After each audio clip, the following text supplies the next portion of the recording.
What's up, nerds? Welcome to Arrow Talk. We're going to be talking about Season 4, Episode 7, entitled Brotherhood. My name is Michael Fosbeck, and this is Dylan. So, Dylan, what did you think about this episode overall? I thought it was a good episode. I initially wasn't totally on board with the whole having Andy Diggle come back and him having his arc, but they kind of came back with the whole introducing Hive so early and kind of rounding that off and having Diggle and Andy and Hive be one thing, and now we get that story. This is that story. Right, because originally John thought he was dead for years. He kept stressing, it's been 5 years, you know? Mm-hmm. How could you do that to your son and your wife? Yeah, when he confronts Andy. Mm-hmm. And so in one of the scenes with Andy, with Damien too, Damien is giving these pills to all of his followers. All the soldiers. Mm-hmm. But these followers... The drones, the worker bees. Are we led to believe, and we'll get to Ray in a second, but Ray finds out that did they come from this mental institution, or was it just they used a shut down mental institution to as their base of operations? I just think they were using it as their base of operations because they're if he wasn't like taking advantage of people. Have they introduced Bialya at all yet on Arrow? I don't think so. The country from that's where they might have from, and Queen Bee, and they might have. I just can't remember. They might have referenced it. But yeah, they have lots of followers from their country and wherever, all over. Right. Andy, for instance. But anyways, he gives these pills to the followers, and they take them, and they become completely obedient to Damien. And John has a lot of good scenes throughout this whole struggle that he has, believing that after he sees Andy for the first time after one of their encounters, he's alive. In disbelief that he's like, that's my brother. Well, at least it's confirmed now. Like, my brother is alive, but he still can't. He's not happy about it because he read that file that he got through. And he has to have this idea in his head that my brother's a bad guy. Yeah, because he did all these shady things. And now he's back, and now we have to deal with those ramifications. Mm-hmm. And the whole everyone else on Team Arrow is on board with trying to get Andy back and trying to help him. Rehabilitate him, or not necessarily rehabilitate him, but kind of figure out what happened, what went wrong, what he's doing now, what he needs. Like trying to get the full picture before they pass judgment. But John is clearly just past that. It's his brother, so he's he has higher standards than the people who don't necessarily know him or have known him for his whole life. Yeah, I think he feels so wronged by the fact and that's exactly the point. It's the emotional connection they have in comparison with Team Arrow. Right, he feels so wronged by the fact that not only did he fake his death, but he did all these other things. And then when he confronts him at the end, they have him in a small jail cell in the Arrow bunker. Mm-hmm. And he says, like, "Is this true?" And he throws him the file, and Andy looks through it, and he's just "It's true." And then he just hands it back.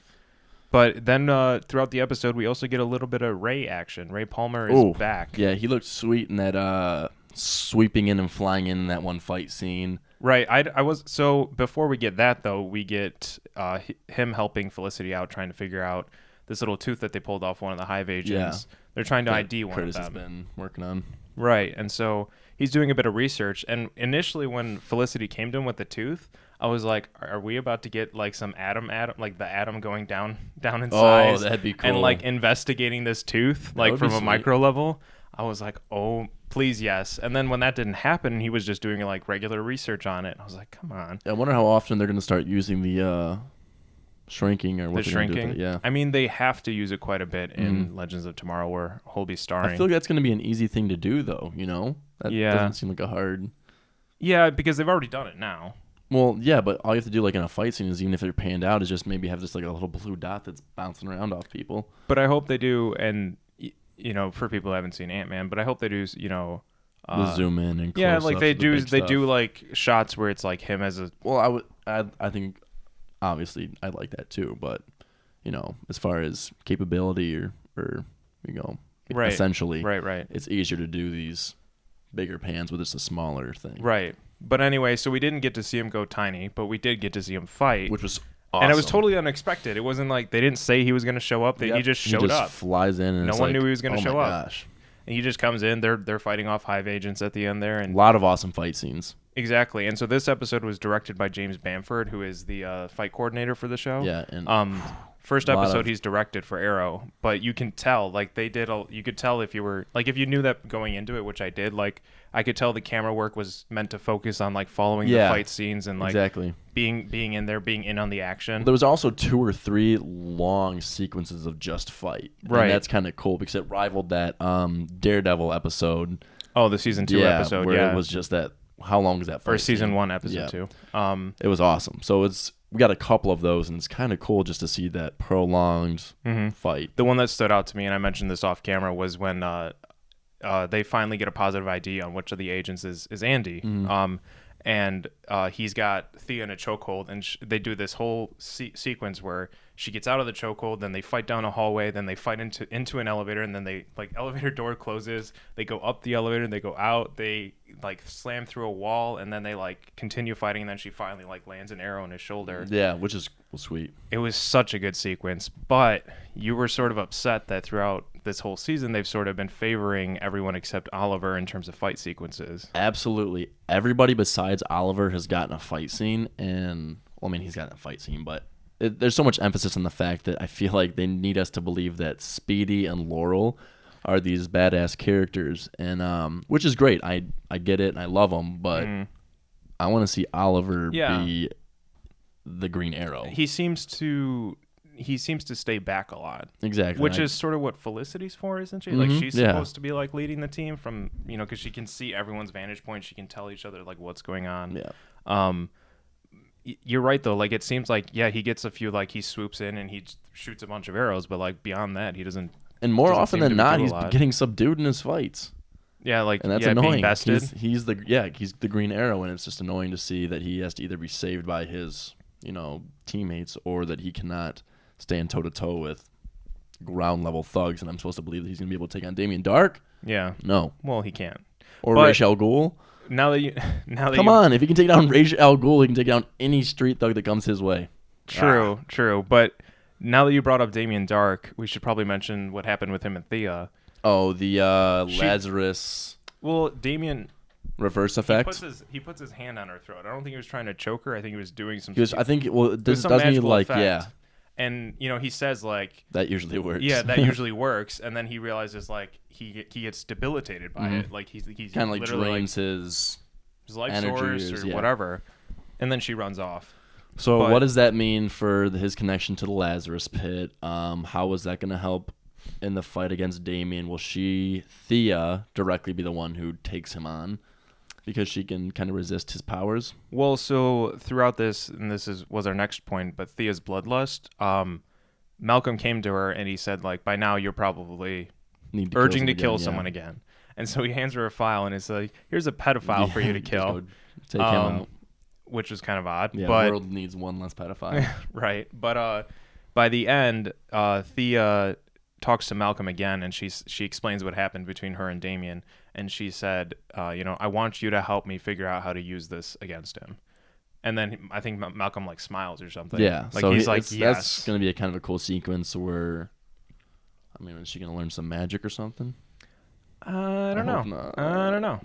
But the other thing that relates to her bloodlust is that when she's having a drink with Alex, the campaign manager for Oliver, this guy comes up to her when Alex is off getting another drink or whatever, with one of the savviest pickup lines of all time, which was, "You look like the girl kind of girl where no means yes." Right. And that will never work ever in any situation. It's super sleazy, super terrible. But which is, I mean, obviously the kind they of were trying to just make to him be. like a piece of trash, and so she goes kind of ape shit on him, and just oh my gosh, it was like almost nothing that set that off. She just we get it. I mean, she's supposed to be crazy, but it's the bloodlust, and she beats him into like a submission. Glass panel, beats him a bunch, and then Alex like, Thea, what the hell? And she just stops. But that's now she has this plan with Damien to try and with Malcolm. Yeah. Well, yeah, with Malcolm against Damien to use that to her advantage. Use the bloodlust. Figure out how that affects him and how she can use it to affect him even more. So you had a theory though about what Alex might be, because I don't you trust. Had a theory as well. Well, let's hear yours. Okay, so as I'm watching Alex and Thea's interaction, I can tell that it's going to kind of be one of those what are all these secrets you're having, Thea, if they end up being like kind of in a relationship or that prolongs. But he's going to start seeing these inconsistencies that every other character has with Oliver, essentially. Mm-hmm. So I feel that he's going to be able to figure out that she's speedy. Mm-hmm. I think he's going to be the next Red Arrow, essentially. So they'll just have a third archer on the team? Yeah. Okay. I could see that, but my theory was that I didn't trust him. And I didn't really notice it until this episode, but I don't trust him because he seems to be really okay with everything, and I guess that's what a campaign manager would do. But like, my theory is that he is working with Damien, and that he's as a a mole. member of Hive. Yeah, and that he's a mole, and that Damien knows exactly who Oliver is, and that the Green Arrow is Oliver, and vice versa. And he's not letting Oliver know that, because in tonight's episode we also got that, you know, them talking to each other. Yeah, and kind of Damien wanted to partner with him and help him. Kind of or intimidation where has that. Or not interview, but he's talking, to the press and whatnot, and he says, like, I will do whatever it takes to, protect this city, looking directly at Damien Dark as Oliver Queen. Yeah, he has that whole thing about, I'm going to fight in the light of day and not hide in the shadows type thing. So I think that Alex is working for Damien. You think that they're setting him up for another Red Arrow. Yeah, but after you told me your theory. Yeah, you like that one? So much better. It'd be a really cool twist. Yeah, that'd be cooler. I like that. Especially with the fact that Damien could have known the whole time that who Oliver was, and he's basically been running Oliver's operation for him. Mm-hmm. Yeah, without Oliver knowing. Yeah. Exactly. That's sweet. So tell us in the comments below whether you think my theory is right or Dylan's theory is right. Do we have another Red Arrow, or is he working with Damien? If you like this video, subscribe to the channel and give us a like, and thank you guys for watching. Thanks so much.